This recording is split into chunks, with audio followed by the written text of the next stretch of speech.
Boa tarde, meu nome é Paulo, sou aluno do programa de pós-graduação em ensino de filosofia e vamos hoje dar início à abertura do quarto seminário de ensino de filosofia do Prof. Filo UFSCar. Filosofia na educação básica, desafios e perspectivas. Para a mesa redonda inicial do nosso seminário, nós contamos com a presença da professora doutora Adriana Matar-Manari, que tem doutorado em filosofia pela Université Paris, França, em 2008, doutorado pela USP, também em 2008, mestrado em filosofia pela USP e é professora e coordenadora do Prof. Filo UFSCar.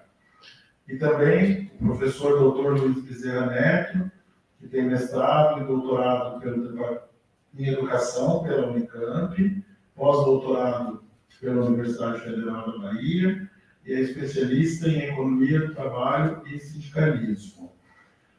Nesse primeiro momento, nós faremos a abertura do nosso evento e depois vamos trabalhar numa mesa redonda cujo tema República e Escola, o ensino de filosofia, o Prof. Filo e as políticas públicas atuais.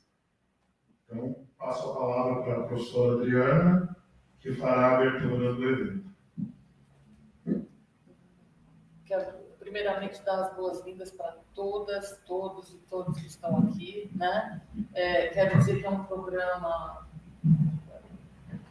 Dar as boas-vindas para esse público que veio até aqui. Aqui nós temos, então, os nossos alunos e algumas outras pessoas que também vieram. Muito obrigada pela presença. É um programa de mestrado profissional em filosofia, um programa que nessa universidade existe desde 2017. A gente, então, entrou no programa um ano depois da sua aprovação, né? A PCM, né? Que é o projeto pedagógico do curso ser aprovado pela CAPES. A gente entrou um ano depois das outras instituições na primeira fase, né? Nós tivemos 16, depois passou a 17 instituições, e agora a gente tem um número bem maior, porque tivemos a adesão de mais 10 instituições. Então, é um programa muito bem representado do ponto de vista do país, né? A gente tem núcleos em muitas universidades, né? Em todas as regiões do país, podemos dizer assim, né? A região do Sudeste é a que está um pouco menos representada, né? Mas acho que a gente tem conseguido. Nós temos aqui alunos do interior de São Paulo, de várias cidades, né? Então, a UFSCar tem feito um pouco a cobertura dessa pós-graduação do nosso estado, que, afinal, não oferece nem muitas graduações, né, em filosofia. A gente tem muito poucas públicas, né, em se tratando do ensino público. Depois eu falo das particulares, podemos ver, mas também eu acredito que não sejam muitas. Infelizmente, a gente teve um processo de EAD das particulares, um oferecimento de graduações em grande escala, em período mais reduzido de tempo, para quem já era, por exemplo, licenciado.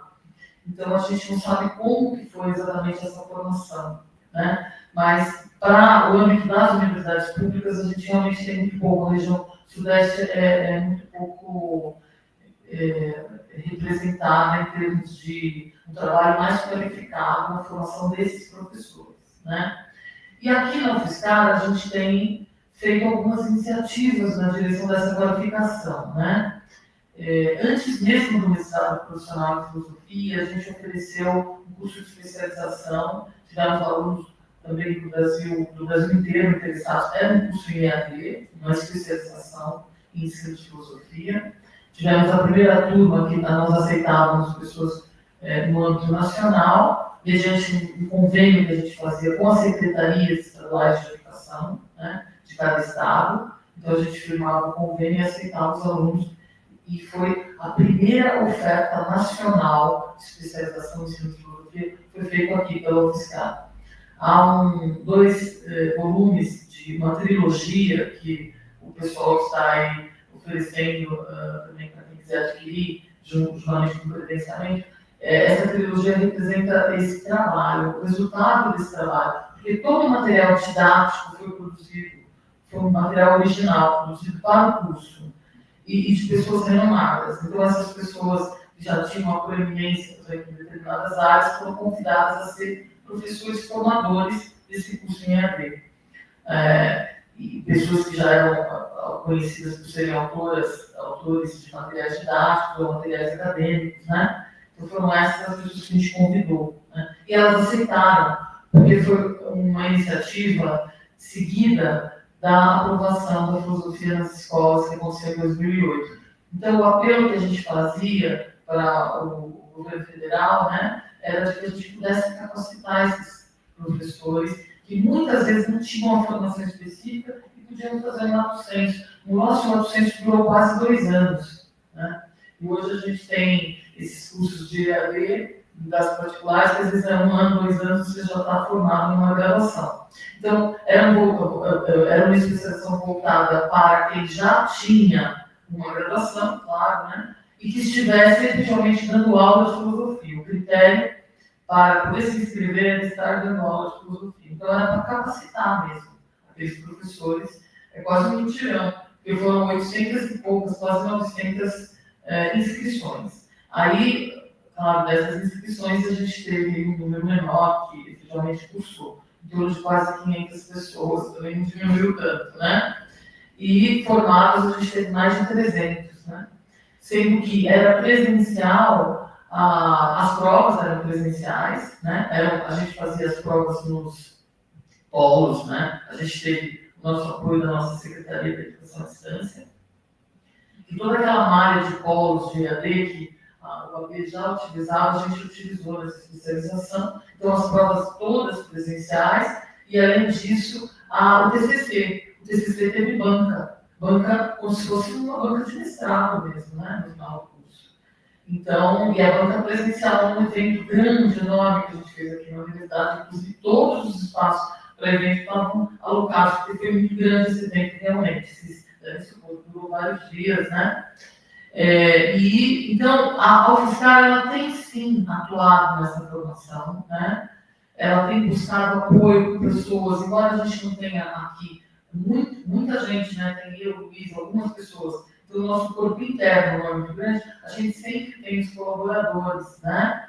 Que a gente convida e eles fazem. Isso é muito comum a universidade ter professores visitantes, vocês sabem disso. Então, a gente conta justamente com essa categoria, que é totalmente, assim, institucionalmente, totalmente regulamentada, né? E com isso a gente amplia o nosso universo esporadicamente quando a gente tem que tratar de um curso, de algumas coisas, né? Chama as pessoas que realmente têm uma qualificação. Tenho que dizer sobre isso, né?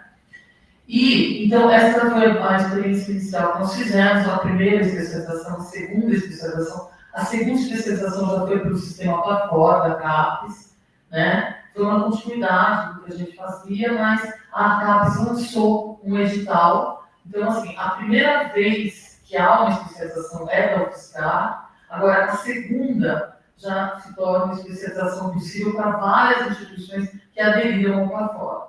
Então, foi um edital da CAPES, e no edital, então, havia a possibilidade da instituição, as universidades, como todo, inclusive particulares, de aderir ao edital, de fazer um projeto de curso, e aí nós tivemos vários cursos acontecendo.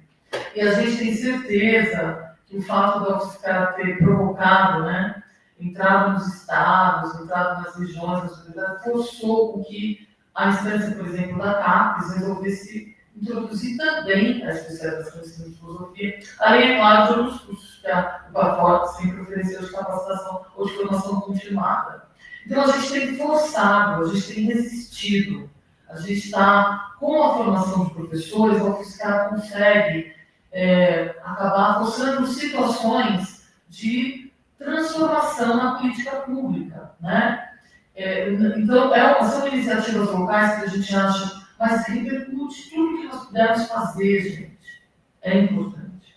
Toda ação tem repercussão, sim, mesmo que ela seja pequena, né? É isso que eu venho a dizer nessa abertura. A importância dessa trajetória, desse legado. Tudo que eu estou contando para vocês, isso tem um artigo que acabou de ser publicado sobre isso, toda essa trajetória. Aliás, é um artigo que traz essa trajetória de outros núcleos também, não só da UFSCar, né? E aí depois eu posso, inclusive, passar a referência, né? Que foi publicado bem recentemente, acabou de a gente saber que saiu a publicação, um artigo que conta toda essa história, né? A revista Problemata, né? Uma revista bem conceituada, uma revista de filosofia, e aí é um dossiê especial sobre essa questão e tal, e aí reúne alguns históricos de núcleos aí, né? Sobre como que é a formação, como tem sido a formação, né? Formação é fundamental. Se não tem informação, como é que você pode dizer o que você vai dizer, o que você vai defender, né? Então, a gente primeiro tem que pensar nessa qualificação, né?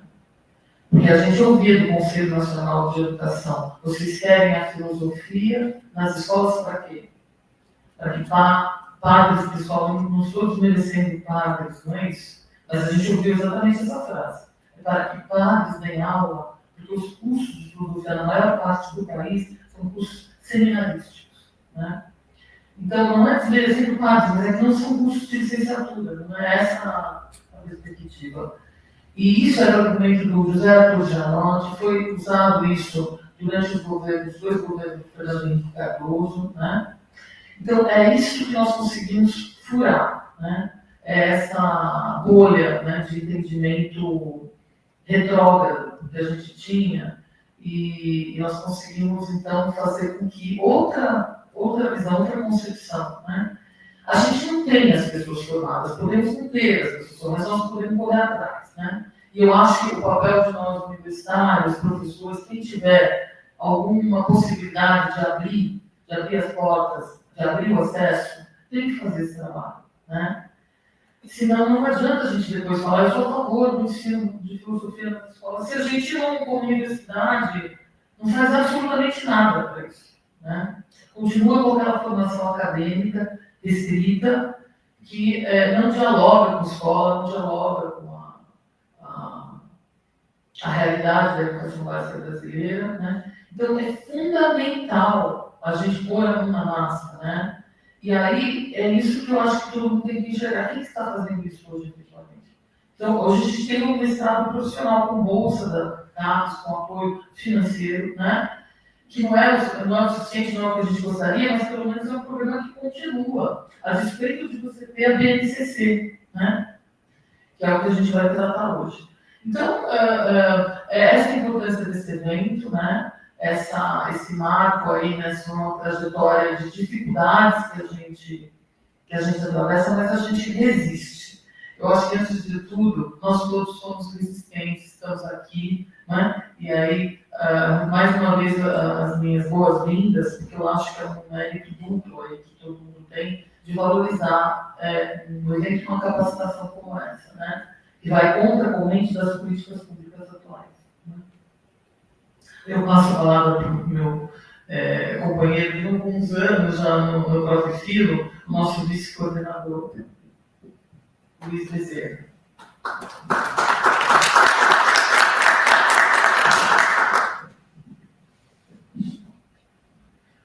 Olá, boa tarde.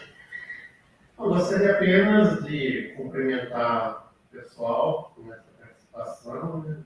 Depois aí na hora da comunicação aí a gente fala um pouco mais. Agora seria apenas cumprimentar, dar as boas-vindas, dizer a importância da temática, que é um tema fundamental para a gente pensar, não é que a gente vai começar a pensar, porque isso a gente vem pensando há muito tempo, mas é um tema de debate, que os debates não se esgotam, e porque não se esgotam, é fundamental que a gente repense a cada momento as nossas práticas, as nossas ações, e que transforme a filosofia em filosofia de vida. Filosofia de vida, filosofia que a gente pensa, que a gente exerce. Mas isso falaremos no momento adequado. Muito obrigado.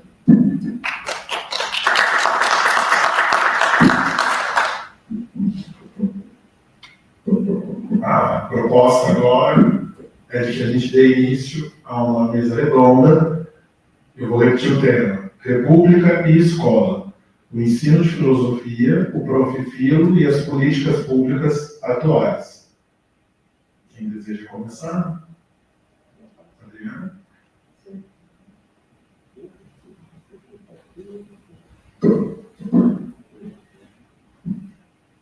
Professora Adriana. O Paulo me elegeu as mulheres, tá bom. Bom, então, eu tratarei aí da trajetória dessa questão da disciplina de filosofia, da filosofia na formação de jovens, de adolescentes e jovens na escola brasileira, né, nesse contexto de educação básica brasileira. Né. Então, o ensino de filosofia, como todos sabem, atravessou um longo período de interdição na educação básica brasileira, a partir justamente de 1996. Nesse ano, a gente tem a Lei de Diretrizes e Bases da Educação Nacional, que recoloca, né, reinsere, nós podemos dizer assim, a filosofia na educação básica brasileira. Né. Então, a gente tem a LDB de 96 e também um outro texto normativo, que é o PCNEM, né, Parâmetros Curriculares Nacionais, e então é uma outra referência de 1999, o texto PCNEM Ensino Médio, a gente fala, né, que são textos fundamentais para a gente entender essa história mais recente do ensino de filosofia. Então, ele sai do currículo das escolas durante o período da ditadura militar e se reinsere, né, nesses momentos aí de 96, você tem uma referência ao ensino de filosofia nas escolas em 1999, né? Entretanto, por meio desses textos normativos, a filosofia se reinsere não como uma disciplina, né, mas uma abordagem temática e transdisciplinar. Né? A referência que a gente tem na LDB para o ensino de filosofia nas escolas é que a filosofia deve aparecer de uma maneira transversal. Né? E uma década adiante, a filosofia alcança uma presença ainda mais importante, constituindo-se como disciplina obrigatória do currículo escolar de educação básica. Isso acontece em 2008, né? Parece que não faz muito tempo, mas já faz um pouquinho, né? Em um contexto ainda mais recente, a gente tem, então, a BNCC, na verdade, a BNCC, que é a Base Nacional Curricular aí do ensino médio, né? Do novo ensino médio, né? Proposta de novo ensino médio, que começa a ser configurada em 2015. Então, a gente tem uma primeira versão, uma segunda, até a gente tem em 2017 essa versão que é a que nós encontramos hoje em dia. Né? E nesse momento especial, a filosofia vai seguindo um caminho mais difícil, que é o caminho que chega até os nossos dias. Né? A gente percebe que a BNCC ela traz justamente essa tensão entre a transversalidade e a especificidade. Né? Então, a filosofia, ela, por meio da história da disciplina na escola brasileira, a gente percebe que ela fica uma espécie de um joguete, né? Ora ela está pendendo para uma transversalidade, né? Ora ela pende para uma especificidade, né? E se a gente entender a filosofia como disciplina, a gente vai dar, então, a ela um caráter mais específico e mais aprofundado. Né? E é isso que eu gostaria hoje com vocês de problematizar, né? Essa situação que envolve o ensino de filosofia ao longo da história, né? Ora específicas e disciplinares, relativamente às últimas 3 décadas, né? Que a gente vê esse pêndulo, né? Hora do nada, hora transversal, hora específica, né? Então, é isso que a gente tem que entender. O que a gente quer, como que é isso? Diante desse pêndulo, como a gente se posiciona? Como a gente interpreta essa situação também, né? E decorre dessa situação a identificação de 3 inflexões importantes na trajetória da filosofia na escola nesse período, né?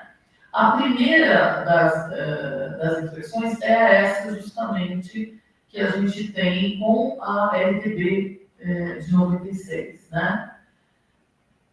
E a gente depois vai encontrando, em 2008, a gente tem as ACMs, né? Organizações Curriculares Nacionais, e também você tem material normativo específico e diferenciado para a filosofia, em 2008, e agora, mais recentemente, a partir de 2015, finalmente em 2017, você tem a BNCC consumada, pronta e acabada, né? De um jeito que a comunidade de professores, a comunidade de intelectuais ligados à educação, ao ensino, das mais diversas áreas, não aprovou, né, gente?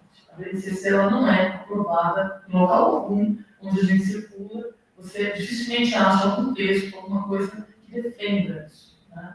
Que a gente vê hoje em dia, a gente tinha esperança até de desaparecer quando o governo, esse governo que se elegeu, Lula, né? O governo popular, que diferenciava, portanto, o Bolsonaro, né? Então a gente achava que o pendor ia para o lado da especificidade da filosofia, não dela na sua versão diluída, né? Na sua versão inespecífica. Mas a gente não teve isso acontecendo. Isso é um problema, então, que eu levanto aqui para a gente pensar, né? A política atual da BNCC em relação à filosofia, especialmente no ensino médio, envolve essas mudanças significativas do ponto de vista da abordagem curricular, né?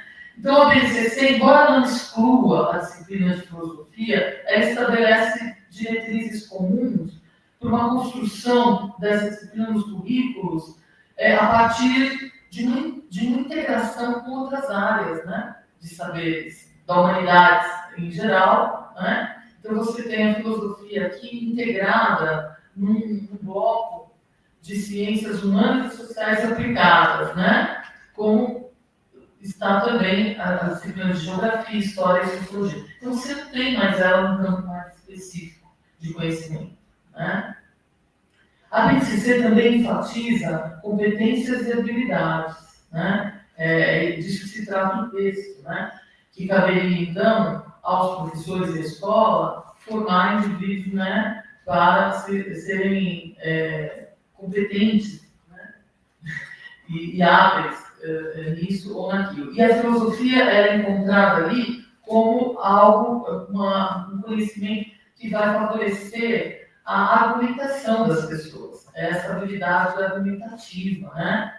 Por isso que a gente tem, às vezes, itinerários de retórica, de oratória, né? Aí eles põem lá o professor de filosofia, que eles imaginam que é essa habilidade argumentativa que vai estar sendo desenvolvida, como se a filosofia fosse só isso, né? Imagina, reduzir a filosofia numa habilidade, né? Ou enquadrar o professor, né? Instrumentalizar o professor para que ele prepare nessa função, né? Teve um aluno da graduação daqui que eu vi uma semana passada, e ele falou, isso é a filosofia servil, nós não podemos ter a filosofia serva. Eu achei tão interessante. Ele teve essa ideia da filosofia serva de uma aula. Não podemos, a filosofia não pode ser serva. Ela não pode estar a serviço, né? Sob tutela ou a serviço. Ele está sempre tutelada nas escolas, né? A ratio antila fide, na Idade Média, né? A razão serve da fé, né? A filosofia serve da teologia. E hoje há um obscurantismo na política, né? Eu acho que a gente pode comparar mesmo. Então, a gente está se referindo aqui, pessoal, à Lei 3.415 de 2017, né? É essa lei BNCC que a gente está aqui trazendo a baile para a gente pensar, problematizar, né? Então, a gente tem aí esse desafio de pensar o que a gente faz na escola, né? O programa de mestrado profissional em filosofia é composto por professores de filosofia. Isso daí é condição condição fundamental de inclusão no programa. Né? Você pode até ter uma graduação de filosofia, mas você tem que, pelo menos, estar diante de uma sala de aula de filosofia. Né? E, pessoal, a gente tem que aceitar pessoas, às vezes, que não são formadas pela natureza desse tipo de programa, que é justamente a capacitação. Né? Não deixa de ser uma capacitação continuada, né? Mas com algo superior, porque é um programa estrito sensu, cuja pessoa vai ter uma dissertação de mestrado, depois talvez uma tese, porque a gente está em vias de abrir o doutorado também, exatamente nessa perspectiva de como propor o doutorado para CAPES, né? E aí, a gente tem, então, dissertações, mais para frente teremos tese, tem o mesmo estatuto de qualquer outra dissertação e tese acadêmica, digamos assim, né? E essa pessoa, inclusive, ela pode continuar os seus estudos, por exemplo, se ela faz um mestrado profissional, ela pode continuar um doutorado acadêmico, se ela quiser, ela pode, inclusive, ir para as outras áreas, né? A gente está na área da filosofia da CAPES, podíamos até estar na educação, por que não, né? A gente tem grandes autores, referências fundamentais para o trabalho, muita gente conseguiu dar o corpo para citar pelo menos os dois, né? Que são do campo da educação e no campo da filosofia, e tem formação filosófica. A nossa área é uma área que a gente chama área de fronteira entre as duas grandes áreas, educação e filosofia. Então, a gente podia estar... nós aqui somos exemplo disso. Eu estou no DEM, que também é o Departamento de Educação, o Luiz Bezerra está no DED, né? O nosso programa é misturado. Nosso programa tem pessoas que têm um departamento de educação e outros em departamento de filosofia. É muito difícil bater o martelo, né? E dizer, dessa área não é da outra, né? E o que define isso, às vezes, é uma política interna, alguma coisa assim, de quem tem mais, às vezes, quem leva o quê. Às vezes, são as ideias, é o bom debate que a gente fala, mas nem sempre, né? Às vezes, o que depende, quando a área de fronteira, é uma correlação de forças ali, para ver qual o grupo, né? Ali na altura de quando foi formado o Prof. Filo, foi formado na ANPOF. Então, isso já é uma guarida, né? Porque a ANPOF é a Associação Nacional dos Programas de Pós-Graduação em Filosofia. Existe a ANPED, né? Mas, quer dizer, só de ter sido formado lá, já inclinou mais para a direção, pelo menos a cúpula. A cúpula, ou a sétima, podemos dizer assim, é uma sede de uma cúpula mais filosófica. Mas os núcleos vão variando e a gente tem mais ou menos um meio ao meio ali, né? E todas as referências na área da educação são muito importantes para o programa. Eles alimentam as referências, as bibliografias que a gente se nutre, né? Justamente de uma interdisciplinaridade, né? Nós não podemos ter uma visão muito estreita nesse assunto, né? Tem que ter uma abordagem, uma tolerância para toda e qualquer área, para aceitar esse tipo de, né, produção. Então, o fato novo que tem provocado a afirmação que a filosofia voltou a ser obrigatória, né, nesse governo, né, a gente ouviu falar isso, né, mas teve uma alteração, né, e esse fato novo, a gente tem, muita gente fala que vai ter um impacto, e na prática eu pergunto, vocês são professores do Estado de São Paulo, acho que todo mundo, na Minas também, né, que impacto que teve mais recentemente com esse governo? Mudou alguma coisa, né? Eu acho que depois nós podíamos abrir um debate, mas talvez tenha mudado muito pouco, porque a filosofia continuou integrada a CHSA, que é Ciências Humanas e Sociais Aplicadas. Então, a gente tem um pouco ali sob tutela, né? Ou, digamos, eu tenho casos de alunos que nós formamos que estão na coordenação dessa sigla, né? E aí, quando eles são filósofos, estão na coordenação, isso é ótimo, mas quando eles não estão, quem que vai estar? Aí é aleatório, né, gente? Então, não há uma regra. Por isso que a filosofia ela pode nem estar, eventualmente, na escola, nesse concurso atual, né? E a gente também voltou com a BNCC, né, com a ideia do notório saber, né?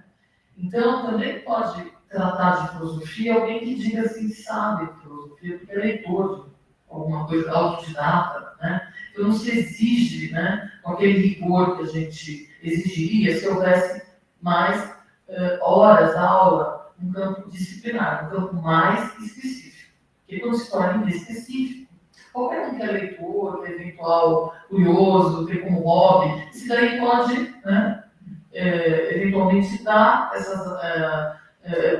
itinerários, ocupar esses espaços, os poucos espaços difusos, complexos, assim, que arbitrariamente vão sendo estipulados nas escolas, né? A gosto mais ou menos do freguês.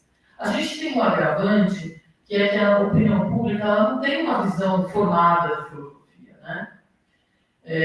Dependendo de onde a escola se situa, dependendo da cultura das famílias, toda essa realidade, né? Havia um filósofo que veio para o Brasil e atuou no Brasil, Jean Monnet, ele tinha um texto que ele dizia: só dá para a gente começar a ensinar filosofia para cidades, para locais que têm o que chamado de aparato cultural, teatro, museu, cinema até, mas precisa ter, as crianças, os jovens, precisam circular.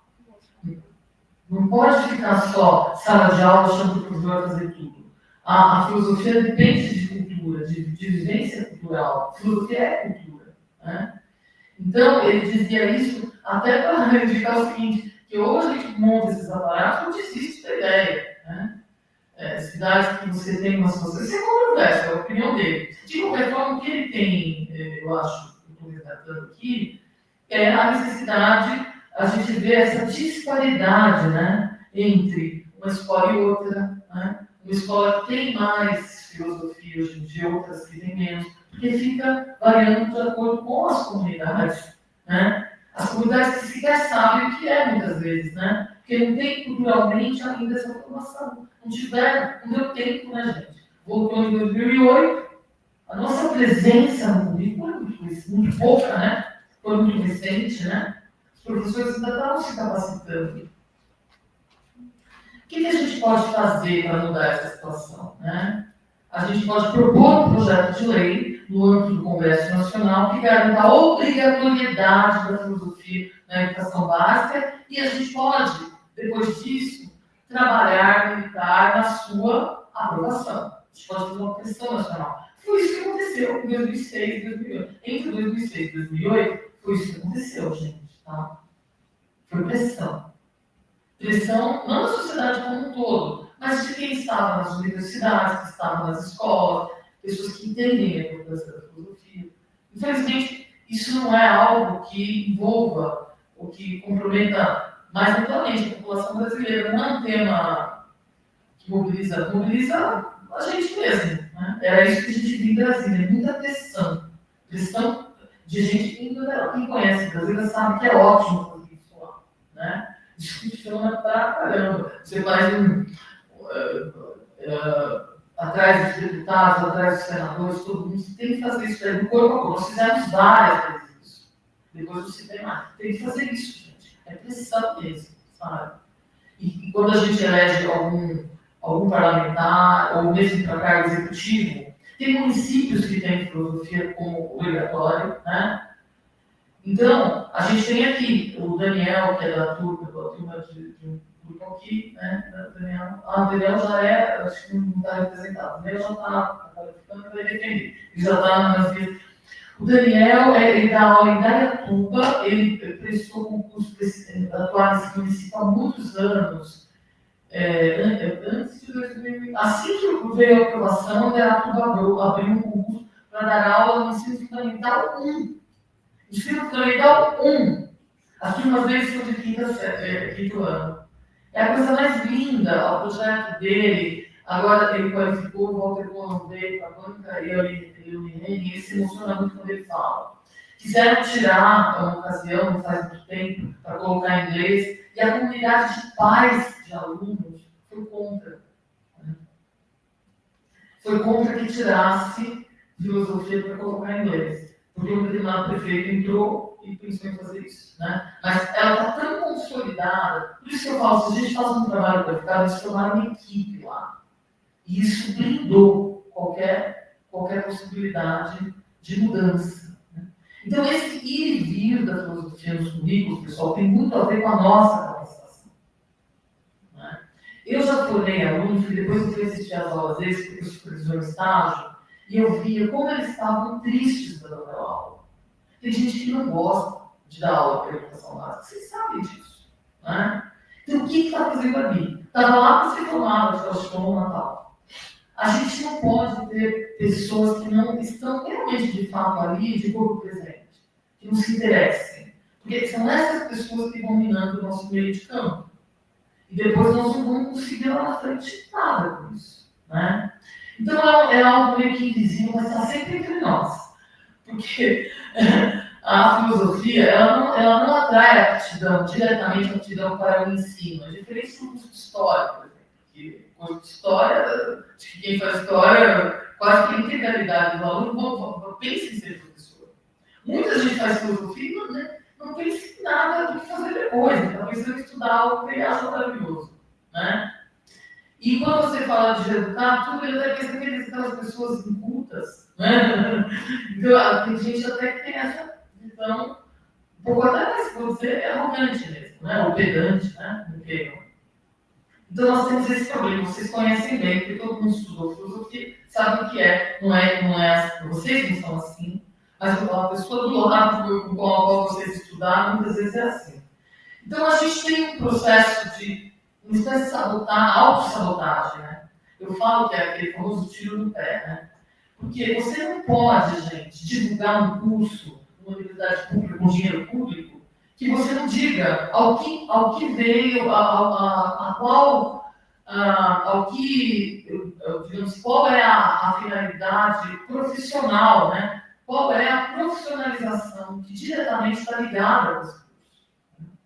Você teria que indicar, então, professores e toda a comunidade acadêmica que não estão defendendo, estão até, digamos, nessa autossabotagem que eu chamo, né, em relação ao ensino de filosofia, muita gente não tem coragem de dizer isso em público, mas a sua prática, a sua ação cotidiana é no sentido de atrapalhar. Né? E essa pessoa, ela atrapalha uma questão republicana, e aí eu chego na ideia de república, né? Res pública, né? A filosofia, ela entra na República Brasileira, né? Na perspectiva desse tentáculo que é a escola, né? O tentáculo republicano, ele dá sustentação. A escola, ela dá sustentação à República, numa correspondência entre República e escola. Há algo aí que se retroalimenta. Você não tem escola sem República, não tem República sem escola. Aí eu convido vocês a pensar junto com um filósofo, justamente, que surge com a República moderna, né? Porque afinal nós estamos aqui nesse lugar de fala que é a filosofia, né? Vamos pensar nesse filósofo. Ele se chamava Marquês de Condorcet. É considerado, pelos historiadores de filosofia, o último dos iluministas. Então ele estava vivo durante a Revolução Francesa. E aí, quando ele estava vivo, ele não pensava na questão de escola, viu, gente? Não era algo que ele se preocupava. Mas aí ele viu que não havia escola pública. O que havia naquela época, o que era, né? A gente tinha ou o ensino preceptoral, a gente conhece Descartes, outros jesuítas, ou que estudavam jesuítas, né? Então, era as instituições clericais, né? E principalmente jesuítas, né, jesuíticas, que a gente teve, inclusive, no Brasil, com a colonização. Então, todos os historiadores das instituições escolares remontam justamente os jesuítas, porque as primeiras escolas tiveram influência forte dos jesuítas. A raça estudiosa é a cartilha dos jesuítas, e tinha ali filosofia na raça estudiosa. Era assim que a filosofia era dada. Parece até com as apostilas de hoje em dia. Era apostilado, né? Uma coisa segmentada, fatiada, né? E o que aconteceu? Quando ele viu essa situação, ele pensou, gente, vamos ter que formar essas pessoas, vão estudar onde? O quê? Analfabetos. Estavam todos com um problema econômico seríssimo, passando muita fome, muita necessidade. Era essa a situação da França pré-revolução, né? Uma situação aguda do ponto de vista da crise, uma crise social profunda, né? De pessoas muito necessitadas de auxílio e pessoas analfabetas, né? Então, a gente gosta da tradição iluminista e coisa e tal, mas quem que lia aquilo, né? Quem tinha acesso à leitura, né? Um público muito reduzido, extremamente elitista, né? Só que o espírito iluminista não era tão elitista assim, eles queriam que todo mundo tivesse acesso às filosofias. E o Condorcet, imbuído desse espírito do acesso amplo, popular, popularizar, ele fala, a gente tem que alfabetizar essas pessoas, senão a gente não vai ter cidadão. E o nome francês para isso, mas que tem citoyen, que é cidadão, sujeito em termos, parece sujeitos, sujeitáveis, né, essa origem latina, que é para súdito. Então você tem o sujeito e o. Então, o Condorcet está pensando justamente a passagem importantíssima e fundamental que a gente tem que fazer entre o súdito, passar do súdito para o cidadão. Passar do sujeito, citoyen. E aí, essa passagem ela só vai ser possível se uma instituição que ninguém estava pensando nisso, né? Ele é o único filósofo vivo da tradição iluminista que começa a escrever sobre a escola, a necessidade de um tipo de escola, e que é uma escola republicana, né? Uma escola que vai poder formar cidadãos. E a gente tem uma remanescência disso quando a gente vê, por exemplo, em 2006, o César Caligari, que era um conselheiro do nosso Conselho Nacional de Educação, quando ele faz o parecer, muita gente não gosta, né? O parecer que o pessoal aprova, que vai trazer a filosofia de volta às escolas, o que ele diz ali? Que as filosofias e a sociologia vão atuar no sentido da formação de cidadãos. E isso coaduna com o que a gente está vendo aqui em Condorcet. Só que o Condorcet não pensa uma disciplina, pessoal. Ele não está escrevendo sobre isso em filosofia, tá? Ele não escreve sobre isso. Ele pensa a escola como instituição. Isso não é um trabalho de uma disciplina. É um trabalho da escola. A escola tem que formar. Ele diz o seguinte, que não pode fazer catequese, tem que fazer crítica. A escola são cidadãos críticos e não cidadãos catequéticos. Que saem de uma espécie de doutrinação, de uma catequese, né? E aí, pessoal, ele pensa todos os detalhes. Tem que ter uniforme, não tem? E ele é contra. Ele acha que toda uniformização vai levar a um tipo de tirania. E aí ele diz o que está acontecendo na época dele, que o povo se tornou seu próprio tirano. Ele falou, veja a minha época. O povo não tem cultura suficiente para se tornar cidadão e se autotiraniza. Eles estão matando a si mesmos aqui, está um negócio de guilhotina para todo lado, prisão para todo lado. Foi isso que aconteceu na Revolução Francesa, né? Então você tem essa postura que é também uma resistência naquela época, que vai ter implicações políticas. Ele é preso, ele morre na prisão, né? Não tem um despejo bom, e o projeto dele não é aprovado. O projeto aprovado é um outro, é de Lei Pelletier de Santajô, que o Robespierre gostava muito, não gostei desse projeto aprovado, que é um projeto que se chama Educação Nacional, Patriótica, né? E contra totalmente, porque primeiro esse nome não pode chamar Educação Nacional, tem que chamar Instrução Pública. E a gente não pode colocar símbolos nacionais e patrióticos porque a gente está doutrinando, né? Ele é um cidadão cosmopolita, né, gente? Aqui, quem foi já leitor do Kant, né, da Paz Perpétua e outros opúsculos, a visão cosmopolita não só, claro, que está em Kant, mas que está em todo o espírito da época. Claro, com algumas exceções, tipo de Voltaire, uma exceção importante, que ele é mais eurocentrista, né? Mas a gente tem, por exemplo, sinais de Diderot, sobretudo, a gente tem isso em Rousseau e tem isso, principalmente aqui em Condorcet, que é uma visão cosmopolita, é cidadão do mundo. Então, dentro da escola não pode ter esses brasões, esses símbolos, e nem... Claro, alguma coisa do hino nacional, mas ele é contra você ter um dia da semana, que agora as escolas no Brasil voltaram a ter isso, né? É difícil achar uma escola que tem um dia na semana que os alunos não estejam no pátio com o hino nacional. E aí já é um exagero, né? Eles ficam enfileirados. Essa é uma posição que o Coliseu denunciava, essa é uma posição de estados totalitários, e ele defendia de uma maneira muito radical a democracia republicana, né? Então, o sistema democrático para você, o sufrágio universal, era fundamental. E uma coisa que muita pouca gente sabe é que o Condorcet ele faz a notação matemática da probabilidade, da indução, da estatística. Ele é o pai da estatística, né? Ele que cria esse sistema indutivo a partir da democracia. Ele cria um sistema, ele começa a pensar na matemática indutiva, porque é uma obra grande, ele chama Probabilidade dos Votos. Então, porque vocês todos sabem, a Grécia, eles fazem que a Grécia era democrática, mas a democracia lá era plebiscitária, né? Era uma democracia por aclamação, na verdade. Não havia nem contagem de votos, né?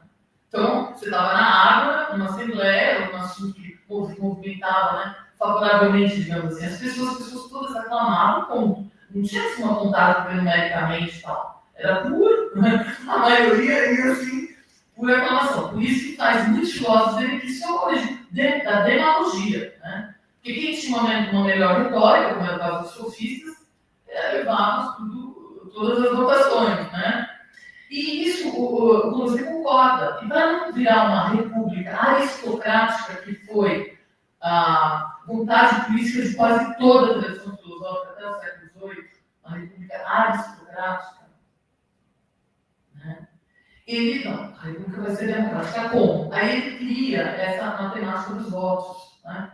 Que é o sufrágio universal para as grandes populações. Então, não dá para você ficar chamando a Assembleia. Como que você consegue incluir todo mundo nas decisões? E com isso você tem ideia de que minoria é essa, como ela pode estar representada. Porque ele defendia a representação das minorias, né? Através do que elas significavam quantitativamente. Então, ele é autor desse mecanismo aí do sufrágio universal, que depois é levado para os Estados Unidos da América, que primeiramente introduzem isso, e depois a gente tem isso, que se universaliza para o Ocidente como se fosse algo de todo mundo, e na verdade é uma tradição cultural muito específica, iluminista, né? Surge desse contexto, que também tem sido muito difícil acreditado, né? E precisa ser, né?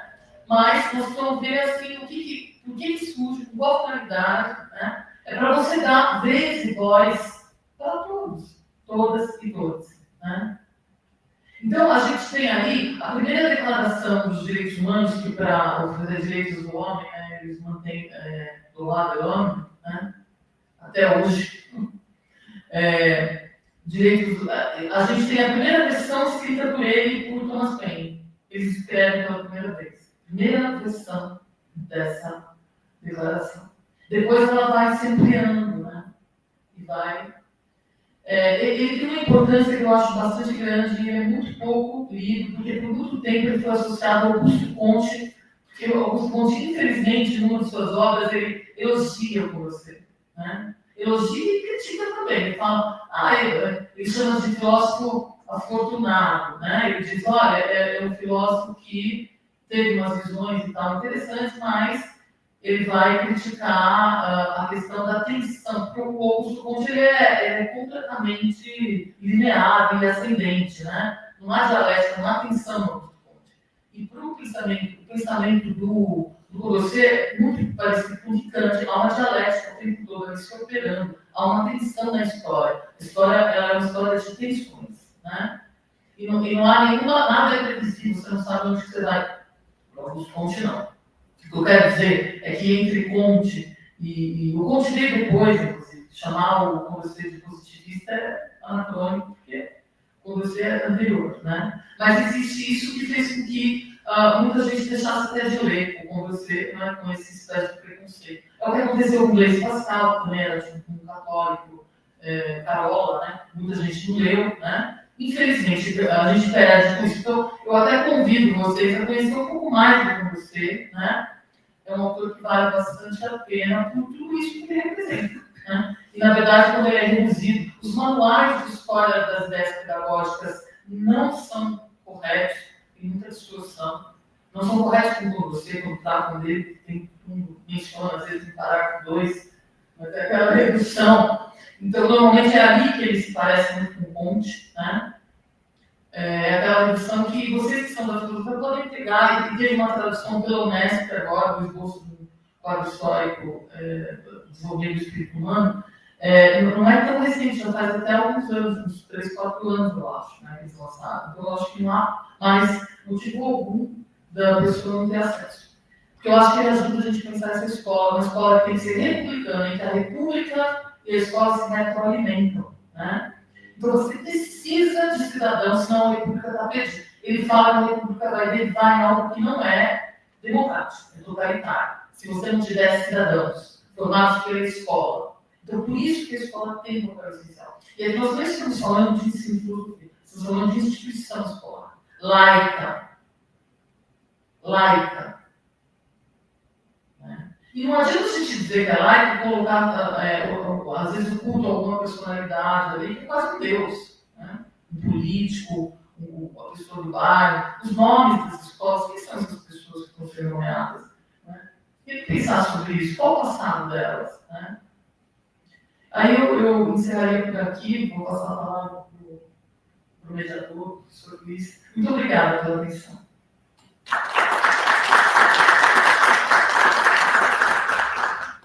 Professor Luiz, suas considerações. Professor Luiz, suas considerações.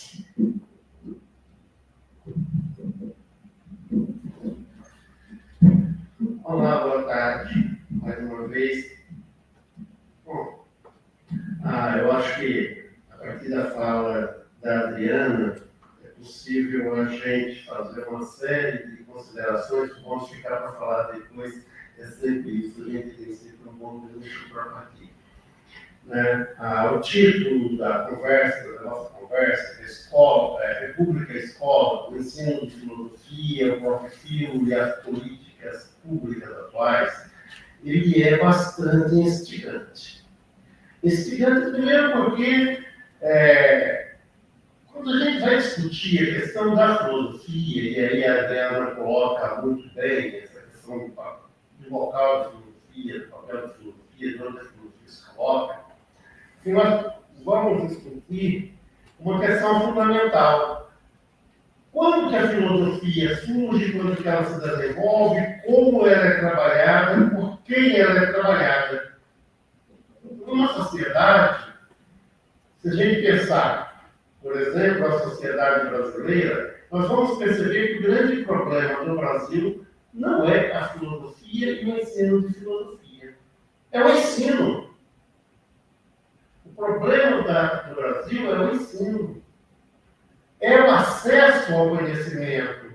Não é o acesso ao conhecimento filosófico, é o acesso ao conhecimento. Nós temos uma população que a gente chega ao final do século XX com uma grande parcela de analfabetos. Nós chegamos ao final do primeiro quartel do século XXI e temos, para cada 10 pessoas, cada 10 adolescentes que deveriam estar no ensino médio, pelo menos 3 não estão. Pelos números do próprio médio. O número de matrícula no ensino médio ele chega próximo de 71%. Então, a cada 10 jovens que deveriam estar no ensino médio, não estão. No ensino superior, a população entre 18 e 24 anos, que deveria estar no ensino superior, não chega a 2 para cada 10. Nós não chegamos a 20%. Mas o problema não está só aí. O problema está que, primeiro, nós não tínhamos quase escola para a classe trabalhadora. O número de escolas oferecidas sempre foi muito pequeno, porque a classe trabalhadora não deveria ter acesso à escola. Quando se oferece escola para a classe trabalhadora, a burguesia sequestra o conteúdo da escola. A partir da década de 1980, o conteúdo escolar das escolas do Estado, ele é sequestrado pela burguesia.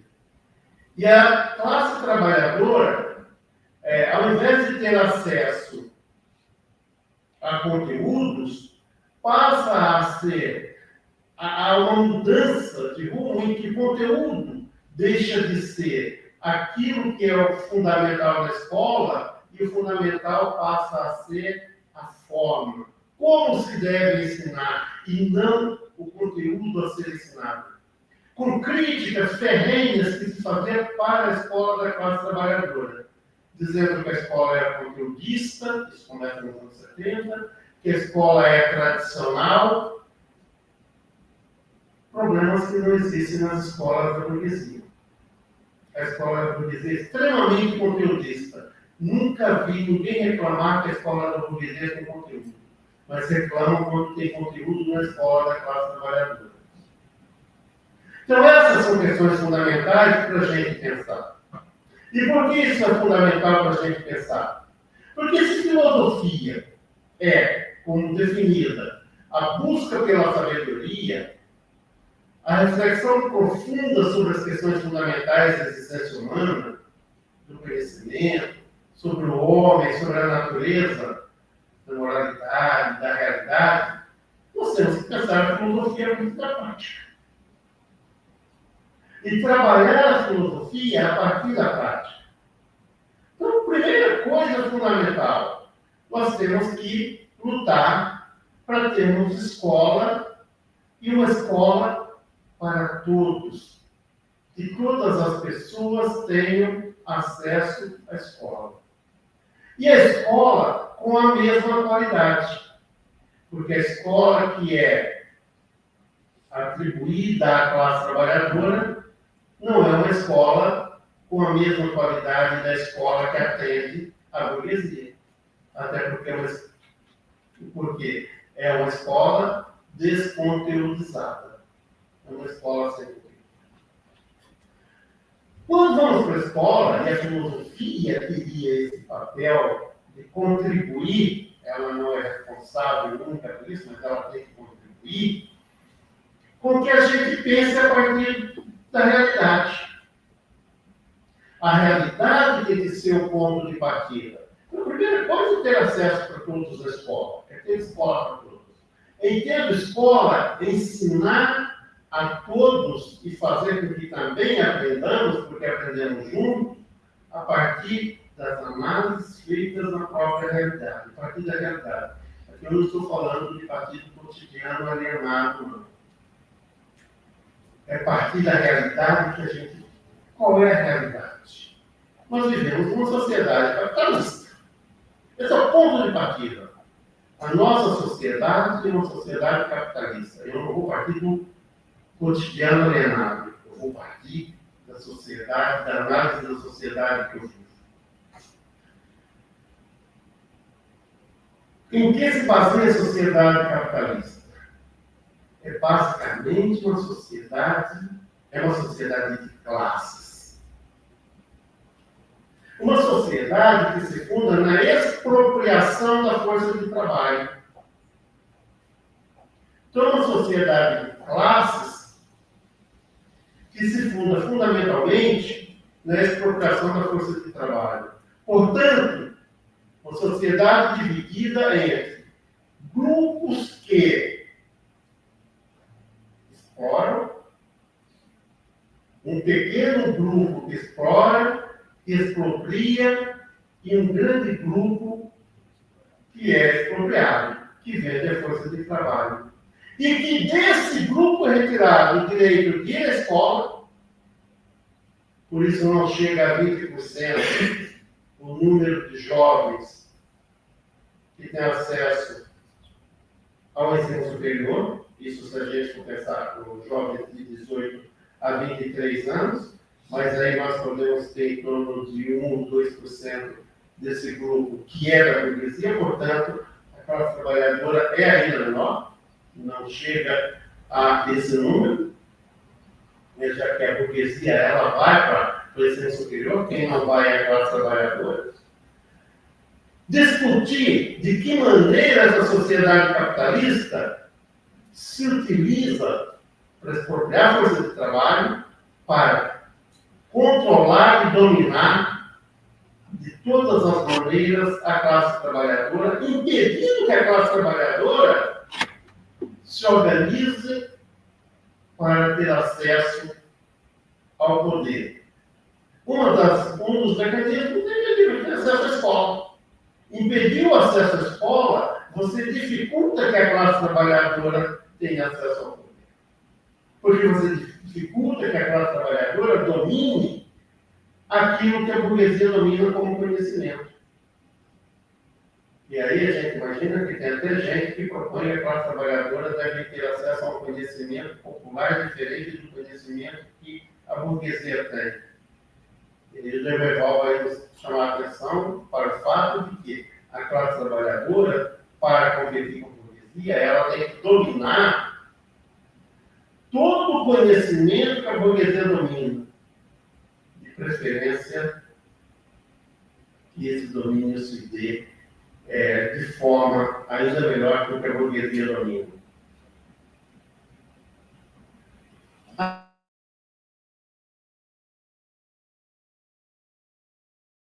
O domínio do conhecimento faz com que o trabalhador seja dominado de todas as formas.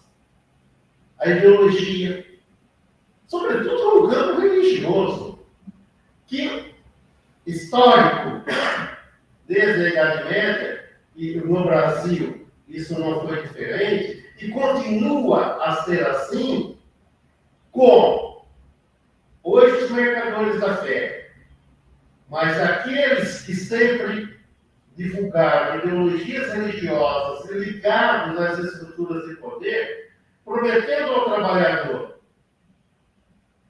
uma vida após a morte, promete que o trabalhador, após a morte, vai ter acesso a todos os bens que ele deveria ter aqui.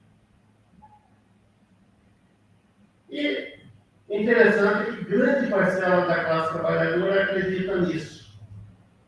Eu não preciso ter acesso à vida aqui porque eu vou viver depois. Ora, os trabalhadores precisam entender as razões que fazem com que a ideologia da classe dominante acabe sendo a ideologia dominante nessa sociedade e que os mercadores da fé, ligados àqueles que controlam o poder, de certa forma, ou de forma intencional, roubam não só a vida material da pessoa, como a própria vida. Rouba a vida dos cidadãos que, ao invés de procurarem sobreviver por sua luta, se organizarem, lutarem para ter condições de vida, para ter vida melhor, na sociedade capitalista, para ter condições de trabalho que lhe permita viver bem, ele vai proporcionar fortunas para os mercadores da fé e passar fome. Tirar da própria boca dele e da família para alimentar os mercadores da fé. Aí é uma fuga da realidade. Uma crença em seres metafísicos que vão prometer essa realidade distante da realidade que a gente vive. Nesse sentido, o papel da filosofia é fundamental. Esclarecer de que maneira a classe trabalhadora pode, a partir de sua organização, enfrentar essas ideologias. E aí a filosofia tem papel fundamental. Por isso, partindo da realidade. Entendendo o que é a realidade. Entendendo como que essa realidade está estruturada. Né? Isso é fundamental. Nesse sentido, pensar em termos de educação, e aí a gente tem a formação de professores, prof. Firo poderia contribuir muito com isso, discutindo essa formação de professores, as pesquisas poderiam também levar a isso, já que os professores de filosofia estão no interior da escola. E aí as pesquisas poderiam ser não só no sentido de elaborar alguma coisa com relação aos alunos e às salas de aula, mas com relação ao próprio cotidiano da escola, a própria vida da escola, a formação dos próprios professores da escola.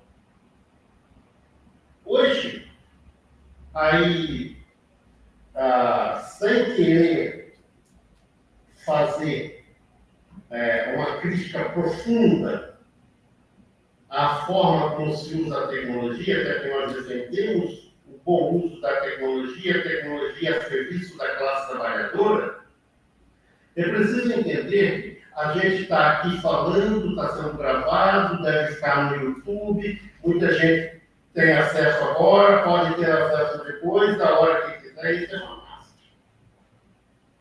Mas nós também temos que lembrar que a partir desses mecanismos, as licenciaturas, a educação, passou a ser promovida à distância. E passou a ser promovida à distância exatamente porque a distância não é problema. Eu não teria nenhum problema em defender a educação à distância, onde a distância é um problema. Se a gente pegar o norte do país, a região amazônica, as pessoas, às vezes, se deslocam do barco 6, 8 horas para chegar numa cidade, às vezes até mais. Para estudar numa escola, numa cidade, precisa morar na casa de parente, precisa se organizar com amigos para poder ter condições de estudar. Nesse sentido, a educação à distância poderia ser muito bom. Só que onde essas pessoas moram, não tem condições de ter educação à distância. Porque a eles é negado o acesso à internet. É negado o acesso aos equipamentos que permitem ter a educação à distância.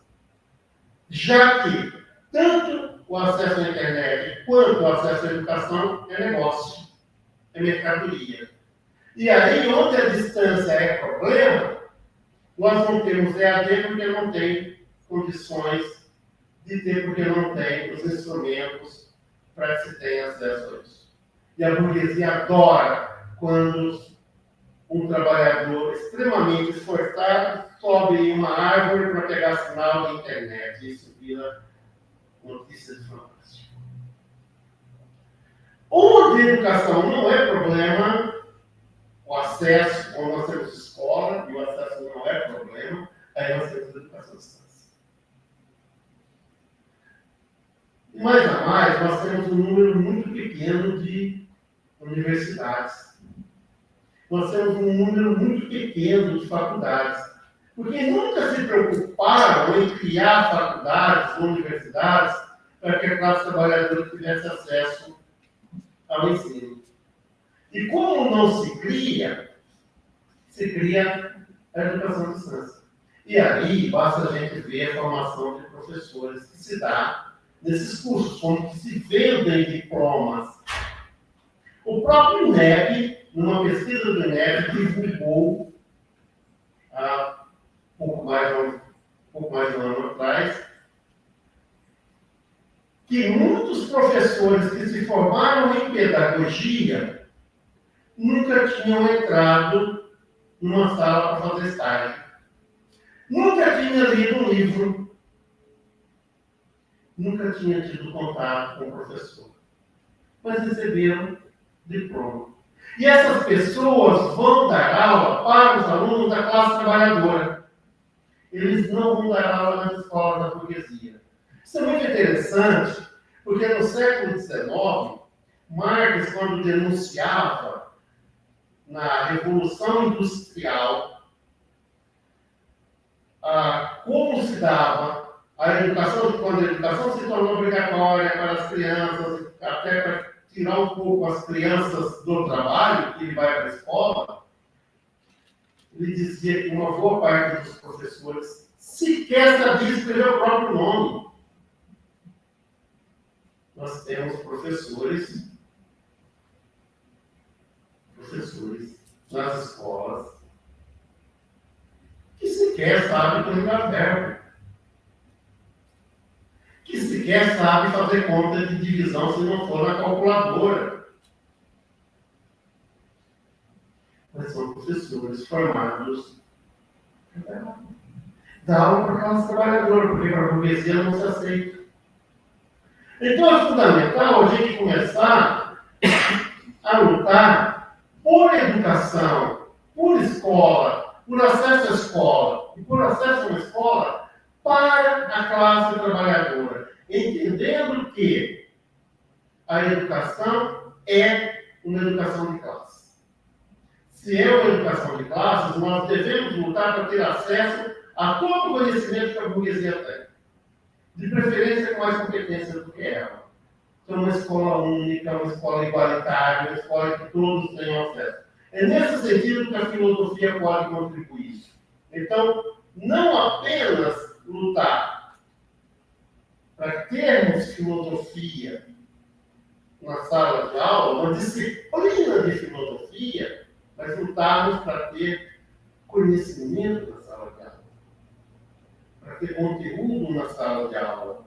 E esse conteúdo deve ser o conteúdo com o qual a filosofia deve trabalhar. E a filosofia deve trabalhar com todos os conhecimentos que digam respeito ao homem e à natureza e à sociedade. A filosofia não pode se esconder, não pode deixar de discutir nenhum tema que diga respeito ao homem, à natureza e à organização social. Bom, eu vou ficando por aqui, e aí qualquer coisa a gente avança no debate aqui, porque já é 4 horas. Já estamos no adiantado da hora. Obrigado, professor.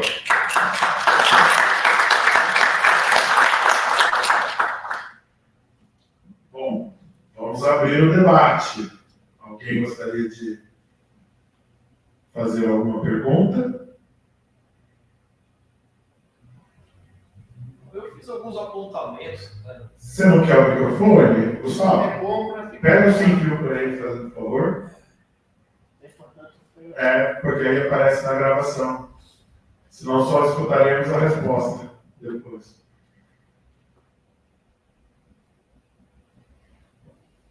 Alô? Eu não estou muito acostumado a falar no microfone, então. Desculpa aí qualquer coisa. Bom, parabéns aos professores pela fala, né? Eu acabei anotando aqui uma série de considerações, assim, enfim, eu gostei bastante da fala, né? De não pensar a educação do ponto de vista abstrato, mas, né, dos seus determinantes histórico-culturais. Eu acho que a luta de classe, ela perpassa todos os complexos sociais na educação, sobretudo de duas maneiras, né? Tanto no acesso como na direção social do conhecimento, né? Então, a questão da filosofia ela é bastante emblemática, se a gente for para pensar, porque desde da redemocratização, o Brasil não ficou uma década com aulas de filosofia, né, porque ela foi estabelecida desde 2008, né, e caíram, né, da sua obrigatoriedade na reforma do ensino médio de 2017. Né, então, acabou, né, não durando sequer uma década. Né, então, essa questão da direção social do conhecimento, né? Então, eu escrevi há uns anos atrás um artigo, eu não lembro exatamente se ele virou um capítulo de livro ou não, mas, enfim, era comparando as reformas educacionais de 1971 e de 2017, né? Que elas não têm só em comum 71 e 17, né? Mas que elas são legitimadas por um processo, né, que o professor Luiz perguntou, é preciso modernizar Então, a gente, né, tem que fazer essa crítica toda vez que escuta um tipo de discurso desse, né, que só abre margens, né,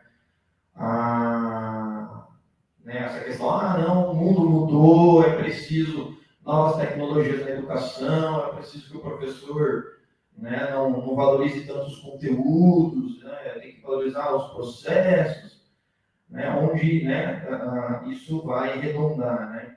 As duas reformas foram feitas de maneira, né, quase não dialogada com a comunidade, né, em 71 a gente estava vivendo o auge da ditadura militar, e em 1917 a reforma do ensino médio, por incrível que pareça, foi feita por medida provisória, né. As duas têm uma ênfase no ensino técnico profissional, né, para as trabalhadoras, né.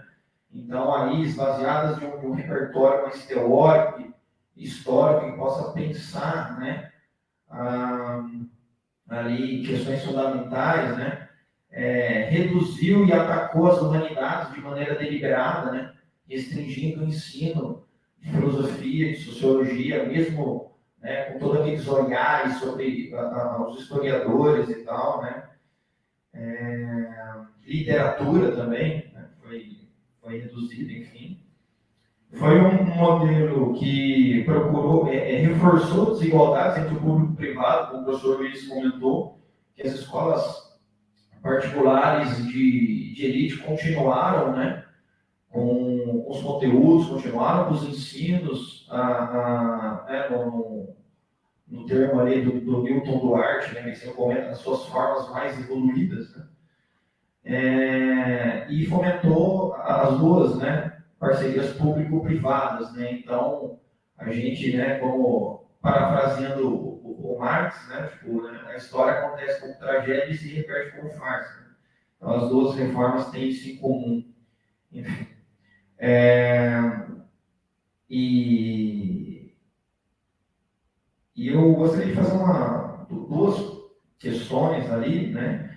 A primeira é sobre a Declaração de Bolonha, de 1999, na qual, assim, né, o contexto ali, final dos anos 90, discurso único, né, bombando, né, e aí você tem na Europa uma espécie de tentativa de padronização do ensino superior, na qual você tem umas diretrizes na ênfase na empregabilidade, na gestão e eficiência como princípios, né, e do fomento do investimento privado, né, e o Brasil meio que acabou se alinhando a essas diretrizes, assim, como isso impactou, né, sobretudo nos programas, né, de filosofia, visto que a filosofia, ela justamente tem uma vocação para criticar, né, justamente essa ordem de coisas, não, a gestão, a eficiência, né, fazer essa crítica dessa racionalidade. E a segunda questão, né, é pensar o papel do pós-modernismo na desconteúdização da escola, né?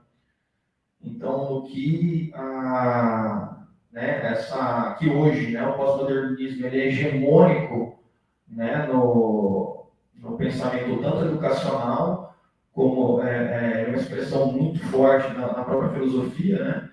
E se pensar que, né, parte dos pressupostos ali do relativismo epistemológico, né, a valorização de uma certa intuição sobre a dedução que precisaria desses conteúdos para fazer análise, e a sobrevalorização do cotidiano. Então, você não precisaria mais se debruçar sobre os conteúdos historicamente significativos, né, e sim voltar-se à própria realidade, no que né, o pós-modernismo tem trabalhado nesse sentido. Essas as minhas perguntas.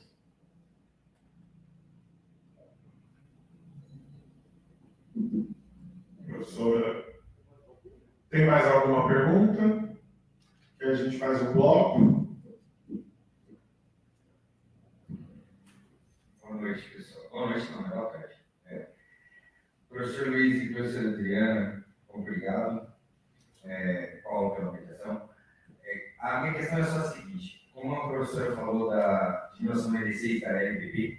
Só gostaria de uma opinião de vocês, ver se o professor Luiz também, de repente, tem uma opinião formada também com relação a alguma imposição burguesa, né? Ou a professora alguma imposição cosmopolita, porque a LBB ela insere a filosofia na educação, né? Isso é um ponto para a gente, obviamente, positivo, mas ela também vem com um conteúdo que aí eu gostaria da opinião de vocês, com relação, por exemplo, à aprovação continuada dos alunos.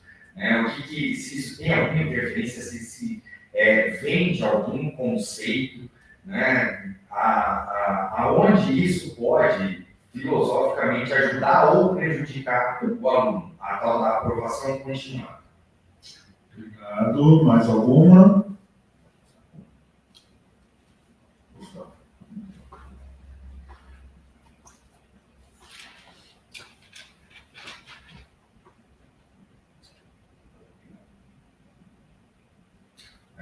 Boa tarde a todo mundo, queria saudar a mesa, saudar todos os participantes. Uma alegria poder assistir vocês. Eu sou professor de filosofia de escola pública, chão de escola, periferia, Colégio Sorocaba. Estou aqui no UFSCar porque eu faço pós-doc no DEFIL.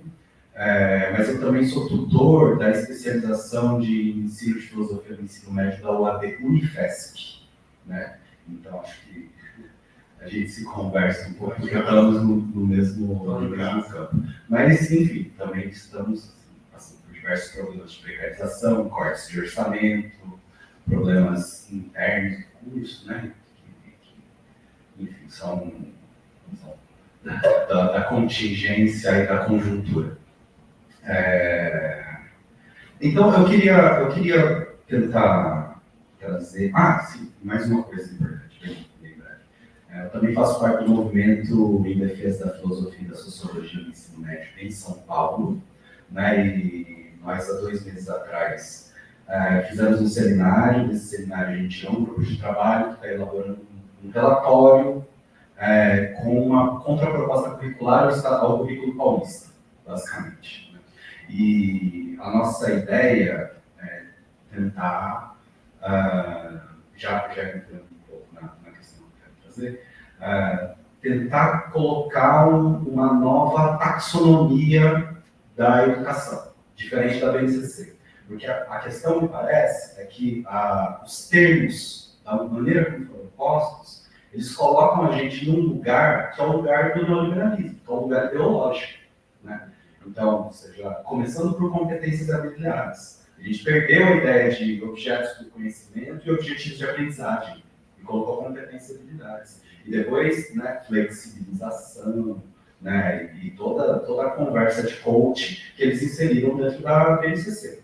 Né, e por aí vai, a gente tentou mais ou menos demonstrar que isso é ideologia mesmo.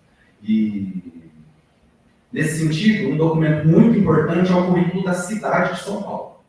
O currículo da cidade de São Paulo, ele faz quase uma contraposição semiótica ao que a BNCC apresenta. Ela traz ali uma proposta muito mais baseada nas OCNs, PCNs, né? E mesmo na DCN de 2013, que consolidaram mais ou menos mais de uma década de trabalho, de reflexão, e que foi totalmente soterrado pelo processo de reforma do ensino médio. Esse é o ponto. Lembrando da professora Maria Lima, que é presidenta da ABE, Associação Brasileira de Ensino de História, não há novo ensino médio, como o camarada falou, não é um novo ensino médio, é um retrógrado, é uma reforma do ensino médio, mas usar a palavra novo ensino médio já é entrar na linguagem deles. É mais uma deforma do ensino médio. Exatamente. Né? Aí teve outra mudança também. Né? Nos PCNs, na OCN, a gente fala ciências humanas e suas tecnologias. Aí, a partir de 2013, teve ciências humanas e sociais aplicadas. Né? Mas essa é a questão, aplicadas ao quê? Né? Aplicadas ao quê? Ao mercado de trabalho, né? Uma visão acrítica da realidade, da sociedade. Então, assim, além da BNCC produzir isso que a OCN, lá em 2003, já denunciava como uma Interdisciplinaridade sem disciplinas, ela coloca as áreas como organizadoras dos conteúdos e não as disciplinas, né? Então, a DNCC recaiu exatamente nisso, criou uma interdisciplinaridade sem disciplinas. Ela ainda produziu essa segunda coisa. No estado de São Paulo, a gente teve 2/3 de carga horária perdida, 62,9% segundo o relatório da REPU, né, de redução de carga horária de filosofia e sociologia no ensino médio. Perder 2/3 para a gente que está no chão da escola é brutal. Né? Professores que há 15 anos davam aula nunca tiveram problema com falta de aula, esse ano tiveram. Né? Então, assim, é um ataque óbvio, proposital, porque filosofia e sociologia fazem, lembrando do texto do Franklin, lá de 92, né, que ele colocava a filosofia, ela sempre vai ser um estorvo para o Estado autoritário. A filosofia sempre vai ser um estorvo para o Estado autoritário, porque ela prega um pensamento crítico, né, a leitura minuciosa, e é isso. A filosofia não é certa, né? A filosofia, ela domina, ela não é dominada, ela diz, ela prediz.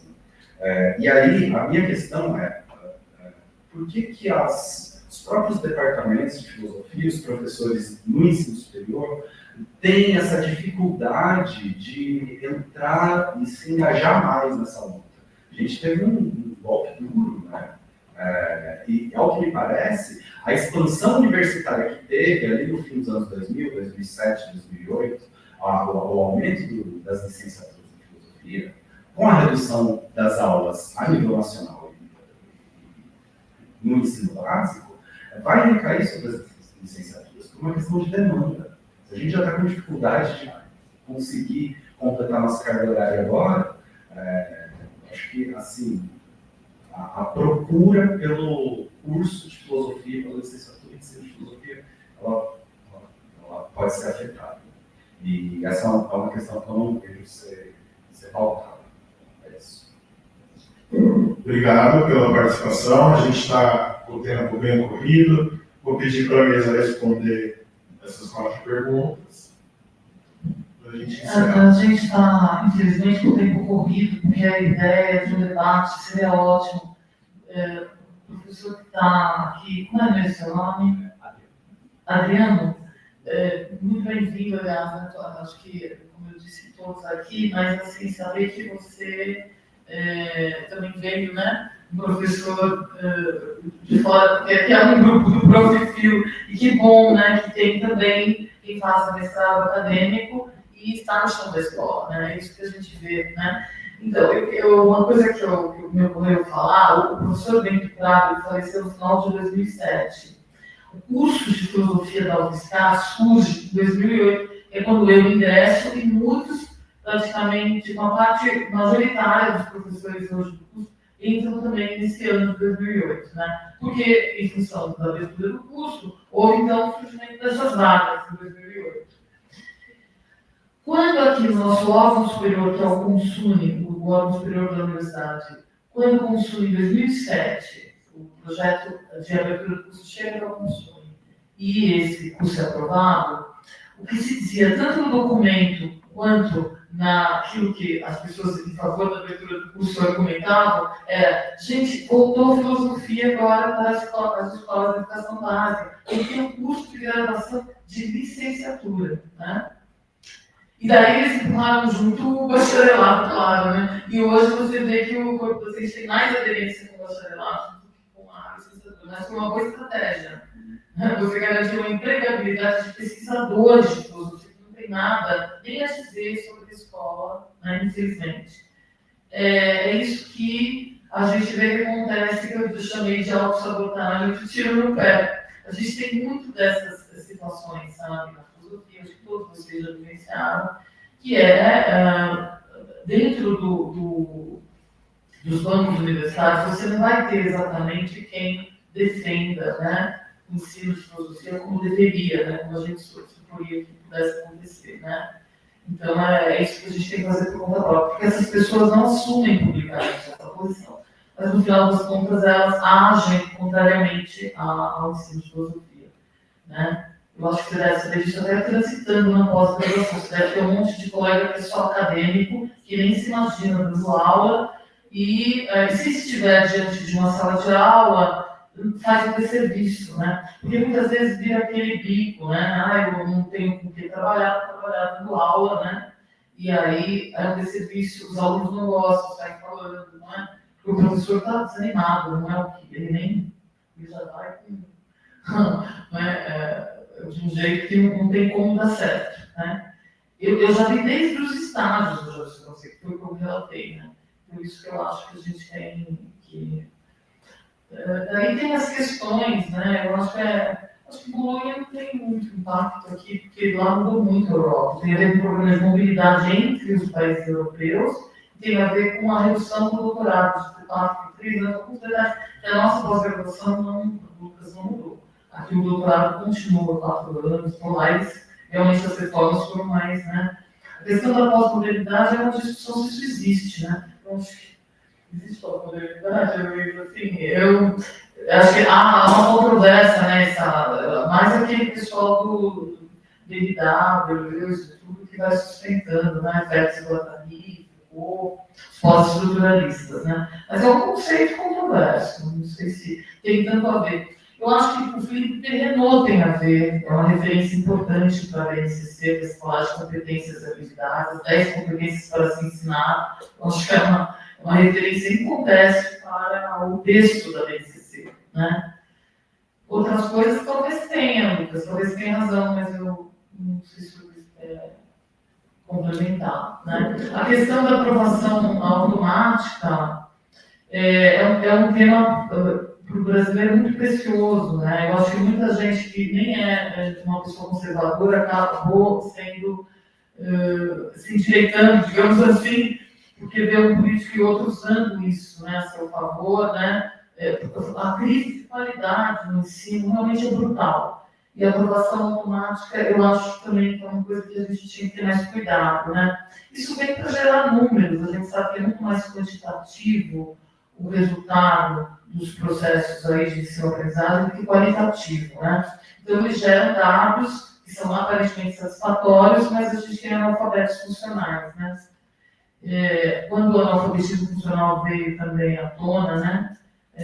Aí eu acho que é uma coisa que se agrega, é um assunto que leva ao outro, né? Aí o que nós fazemos de forma com a escola? Os indicadores, também as avaliações externas que mostram que o aluno não tem desenvolvido de fato uma aprendizagem. Mas acontece que ele automaticamente passa ali de ano, né? No início disso tinha a ver com que você não tivesse aquela faixa etária naquele nível para não haver uma discrepância, uma dificuldade muito grande daquele indivíduo que já está fisicamente numa outra condição mais, de estatura mais elevada, está convivendo com alunos muito menores do que ele. Então, mesmo alunos de inclusão acabam tendo essa aprovação automática. Hoje, um pai que queira manter o filho na série, ele precisa documentar isso, né? Essa necessidade que não é fácil conseguir. Eu acho que é um tema delicado, a gente precisaria dar uma atenção a ele que não se dá, tudo é muito aligerado, né?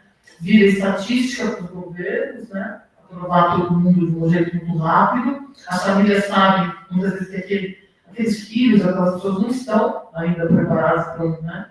Mas vão sendo...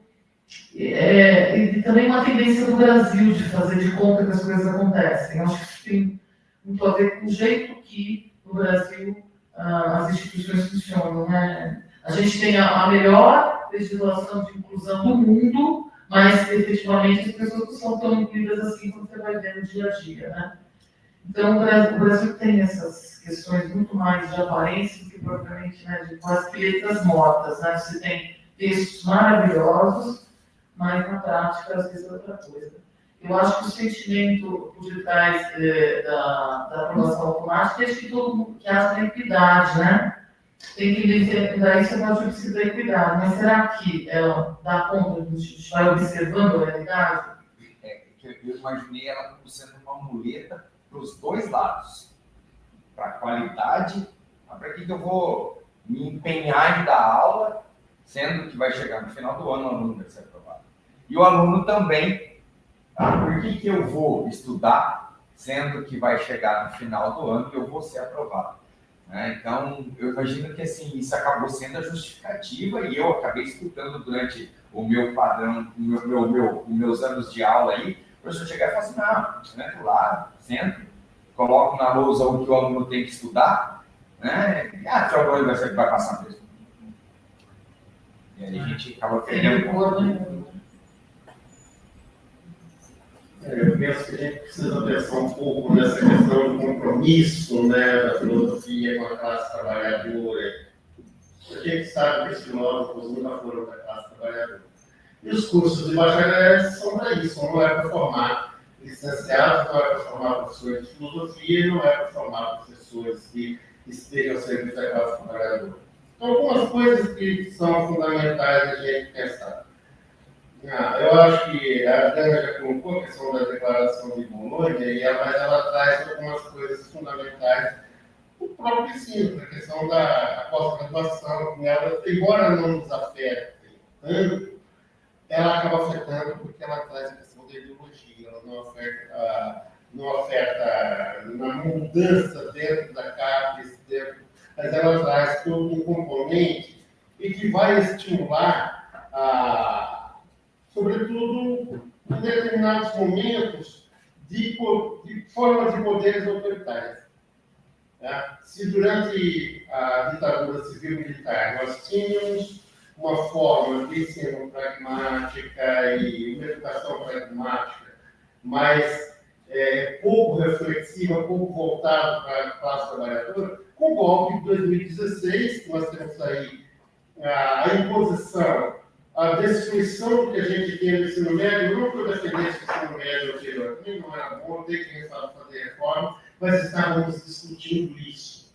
E ao discutir isso, fomos atropelados pelo golpe, com aquela imposição daquela reforma do ensino médio, daquela mudança da destruição do ensino médio, como fomos também aí, tivemos a imposição da BNCC, que é outro desastre para a gente pensar a educação brasileira.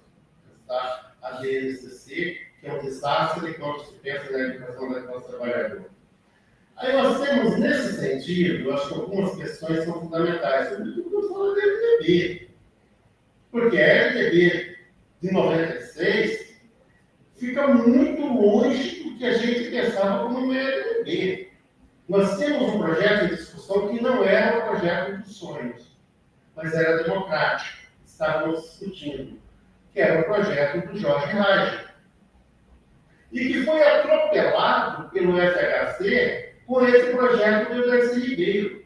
Se quiser entender isso, veja as discussões que o Florestan Fernandes faz com o Darcy Ribeiro. Os discursos do Florestan Fernandes com relação à proposta de LDB do Darcy Ribeiro, que atropela e põe essa LDB minimalista, que não apenas é minimalista, mas ela acaba com o que a gente tinha de democrático na LDB, que estava na discussão do projeto do Jamiage, que não era dos sonhos, mas era algo discutido na sociedade, com todos os entes da sociedade. Em relação à progressão continuada, eu acho que o grande problema não é a progressão continuada, é a aprovação automática de série. Porque progressão continuada é uma coisa, aprovação automática de série é outra. Criaram uma aprovação automática de série, encheram as salas com 30, 40 alunos no ensino fundamental 1, que os professores não têm condições de ensinar, porque é desumano, e com isso os alunos, o professor acaba não ensinando, porque não tem condições, porque é desumano, porque o número de alunos é muito grande para uma sala de aula, e com isso se aprova todo mundo automaticamente. Então, a aprovação automática de série que é o problema. A progressão continuada não, mas o professor não tem como trabalhar a progressão continuada, porque com 40 alunos não se faz progressão continuada, já que o professor não tem como acompanhar determinados alunos. Por isso era feito propositalmente. Eu lembro que na década de 90 eu estava no ensino médio, dando aula de filosofia, né, em uma escola do Estado, com aula de filosofia, e era muito comum os diretores colocarem, a lista de chamada tinha lugar para 55 alunos, colocava-se mais um espaço lá para a tarjeta, eles colocavam 60 e poucos alunos, mas a sala tinha 40, 45 cadeiras. Muitos alunos vinham nas primeiras aulas e não tinham de sentar, estavam de pé, eles não voltavam mais. E o discurso da sala de aula era: pode encher bastante, porque no final do ano a gente vai estar com 20, 30, porque eles vão dizer si mesmo. Você põe 60 alunos numa sala que cabe 40, não tem cadeira para todo mundo, porque eles vão desistir? É óbvio que vão. Essa era a lógica do Estado nos anos 90, e até 2002 foi o período que eu estive dando aula no ensino médio de filosofia, e eu via muito isso em sala de professores. Não sei se respondi. Nada adiantado da hora. Dado o adiantado da hora, a gente tem agora um cafezinho que está no anexo aqui, então todos estão convidados. E eu queria informar que a comunicação das 19 horas não vai ser realizada neste espaço. Ela vai ser realizada no Anfiteatro 1, que fica embaixo da biblioteca BCO aqui. É só atravessar a rua, tem a editora, a loja da Edu Fiscal ali, tem uma cantina, ela fica logo atrás, tá? Mas no café a gente mostra para vocês como é que chega lá. E aí amanhã de manhã, 8h30, se eu não me engano, nós voltamos para esse espaço e continuamos aqui o restante do evento, tá bom? Então, muito obrigado aos professores, Adriano, professor Luiz, e a vocês todos os presentes, muito obrigado. Vai ter início um outro evento aqui daqui a pouquinho. Isso que a gente teve que. A gente vai ter que ser bem rápido, mas acho que tem um coffee break aqui, né? Rapidinho. Em 15 minutinhos a gente convida vocês. Tá. Como o Paulo já disse. Saiu naquela porta. Mas acho que uns 15 minutinhos, porque a gente não pode passar mais esse período dos outros que vão chegar.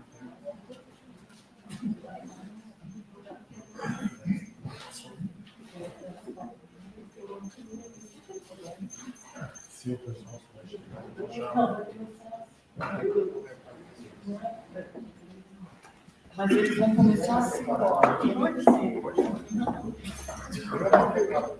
tem que desligar a gravação. Alguém já desligou? De lá também. A gravação? Eu vou fazer isso. Esqueci. Não esqueci. Ô, professor, você não se escapa de mim, não. Meu orientador.